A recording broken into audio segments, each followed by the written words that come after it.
you first about your new assistant, Yeah. Pedro. It seemed to be a long process, but you've got your man.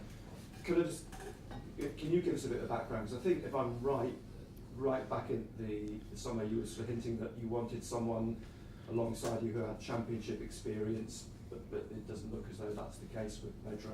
What is your background and your relationship then in this instance? Yeah, we started the process early in the season, and we stopped this process because it was too difficult to manage all the tasks, training the team, developing the team, and knowing the players, working with a new staff. So we stopped this process during at the end of the transfer window, and we restarted after. And we had the chance to work with the current staff. So they showed me that they were able to, for example, to have a high knowledge about the championship. And the profile of the new assistant moved a little bit, so it was possible to have a new view, a new experience, because this part of the knowledge we need to have in the staff was done by this staff, and it was I was happy because, for example, Dadzi has a strong knowledge of all the team of this league. Is able to analyze deeply all the elements we have to do as a team, and to deliver for the group, for the staff, for me as well. So I was very happy for that side. So we decided to open the profile, and Pedro, I think, is that kind of profile we didn't have before, with an experience at the highest level at Porto, for example, or Fenerbahce or Olympiacos. And this new view, even later in the season, could be very interesting for us, because it's like a new person in the building with a new feeling, a new experience, and I think it would be very interesting for us. Is he someone you knew at all, or is he completely new to you? Yeah. During this interview process, it was very nice because I discovered many personalities, many interesting guys, and many meetings, and this one matched very well, and we decided to work together. Yeah. And does he speak English as well as you? Yeah. Good. Maybe better than me. Excellent. Over the international break, we've been hearing from Aaron Connolly. He's talked very openly about his last few years. It's almost like he's got a clean slate now here, and he's obviously, that's being shown on the pitch with the under-21s. I mean, presumably now, is he ready in your mind to be involved at Hull at the weekend? Yes, that's really the case. So we knew before that we needed at least 3 weeks, 4 weeks to assess his physical level, and he was really fit since the beginning. So it was a good news for us. And then he needed to have practices with his teammates, with the team, and we had 2 opportunities to play with the under-21s, and he did very well. 45 minutes for the first game, and 75 or more for the second one. He scored, so it's good for a striker. And he needed time to connect with the structure, with the team, with the new teammates, and so on. And now he's ready. Yeah. I think he is in now a very good place. He's mentally and clearly physically in just where he needs to be. Yes, I think so. Obviously, the final test is always the game, a competitive game. But what we can see every day here in the building, on the pitches, it's very good. He's in a good place. Yeah. So there's Wilson Isidore. You've got Aaron Connolly, Eliza Mayenda. How far away is he from being fit again? He should be ready for next week. Yeah. Maybe not sure for Luton, but for the Oxford game, it would be ready. I think so. Yeah. So for you, it's potentially a nice position to be in, to have 3 fit forwards. Now we have too many strikers. It's a new problem for us. The other end of the pitch, defenders, another problem in terms of, well, Niall Huggins has signed a new contract, which is great. Jensen Seal, how far away is Jensen now from Is he like Niall? It's going to be the turn of the year. Jensen, it's still difficult because there was a big injury, so we have different stages, and we need to check the different stages. But he could be ready for January to train with the team, and after we'll see, because like we said before with Aaron, he'll need time with maybe 20 minutes, then 45 minutes, and so on. So we will see his progression. Yeah. And where are we with injuries at the moment? Because Dan Ballard obviously was one that you were monitoring, keeping an eye on over the next. And Samad, how far away? Ballard should be ready for next week as well.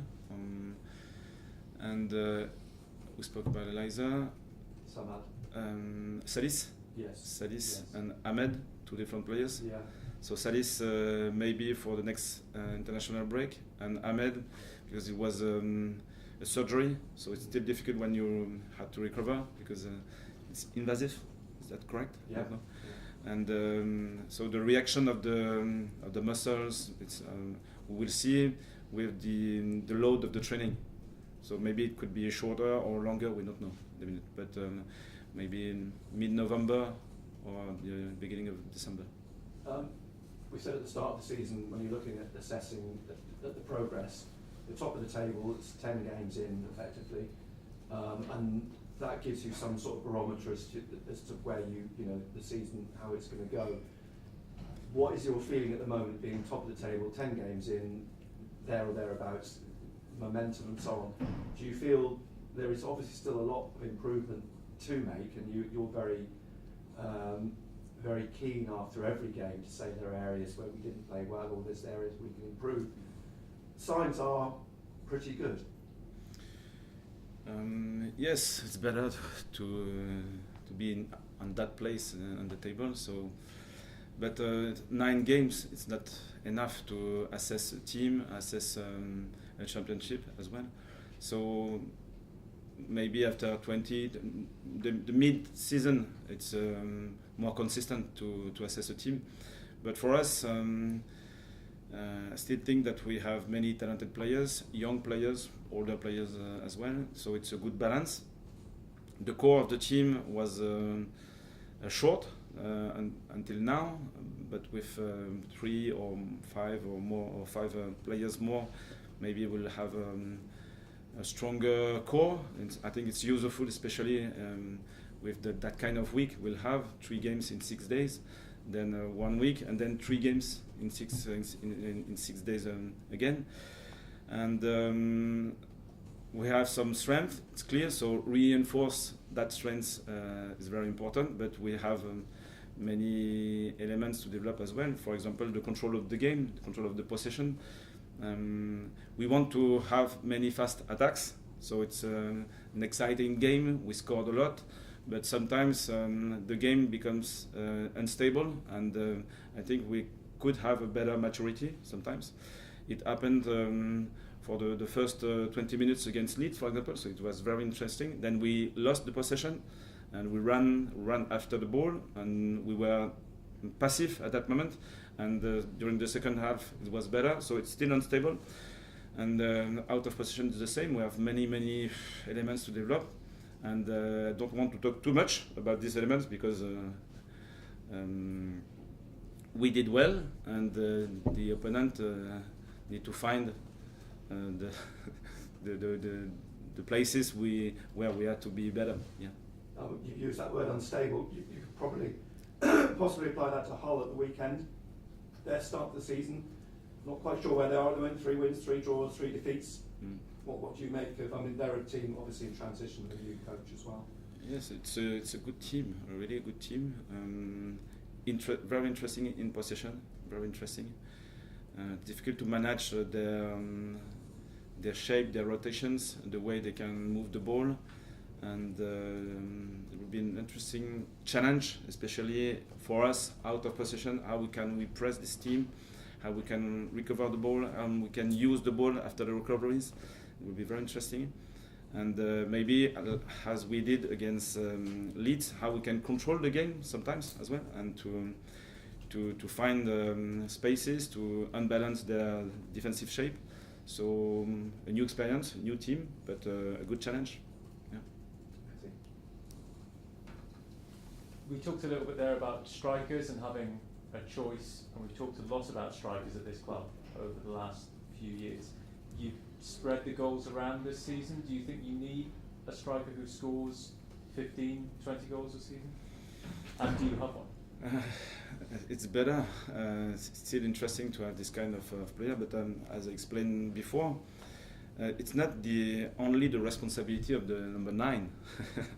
The number 9 can score, and it's very nice when it happens, but it's the responsibility of the whole team. And Rigg scored, Job scored, Brownie scored, Eliza scored, Wilson, Patrick scored, yes, Romain as well. So if we have many options, I think for the opponent it's so difficult to manage. They can score from the left side, from the right side, with the striker, with the midfielders. So the responsibility is at that level. And then I think we have many talented strikers. I'm sure, 100% confident about that option. And with time, they will improve and they will be linked with the team. So at that moment, if you look at the pass maps, for example, the striker is alone. So we play very well on the sides. Central triangle is good as well, but our striker is alone, and we need to create the relationship with him.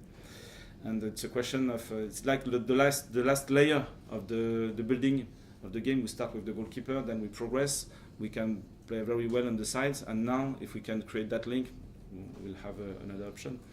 But it's a question of time, confidence, and practicing experiences. It's hard to find time to work on things when there are lots of games and not much space between them. Yeah. You've had the international break. Were you able to work on new things or work on things in more detail? The first stage was to integrate Pedro. It was very important to find the new workflow, you can say like this. And so if we have a new person in the staff, so a new possibility to assess the game, to have a specific, different specific task for everyone.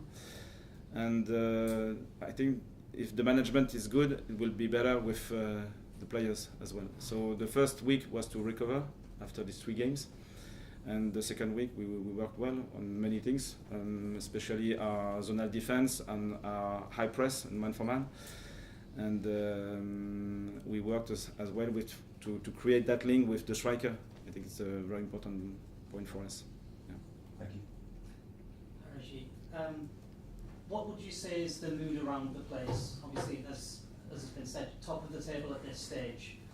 Still a lot of football to be played, but what would you say the mood is like among the players and the staff?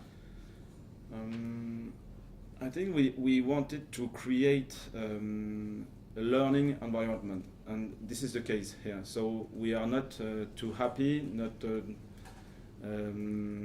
too upset or disappointed after a defeat, and we are stable.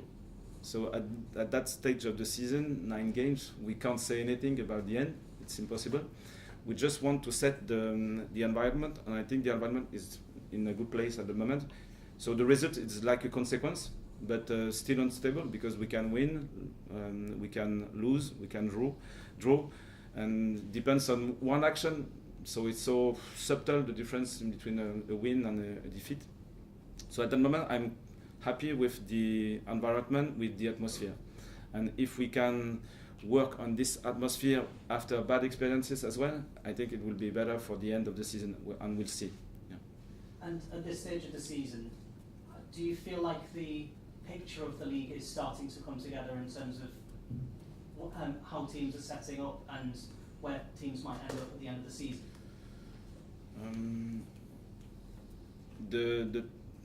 I think we can feel the dynamic of the best teams. I think now it's clear that Burnley is high, Sheffield United is top of the table, Leeds as well. So these teams are now in the first part of the table, and for the rest, I don't know, because everything is possible, really. And playing in the Championship, games are coming very quickly, very close together, 3 games in the space of a week. Is that something you're kind of accustomed to from your previous experience as a manager? For me, it's not a problem. I like playing games. Really, it's like we spoke with the staff this morning. It's like a conference league. So you play one game, then a game during the Wednesday or Friday, I don't know, Thursday, and then you play again at the end of the week. So it's a good rhythm for a team. And we are still playing in the Championship, so that rhythm is just common if we want to play at the highest level. And we like to play many games and to have the chance to enjoy the game and to win as well. And when we lose, we have another chance just 3 days later to win again. Last question for me. Obviously, Chris Rigg has been given that award for Young Player of the Month. Just give us a sense of what he's like to work with and what he's shown this season.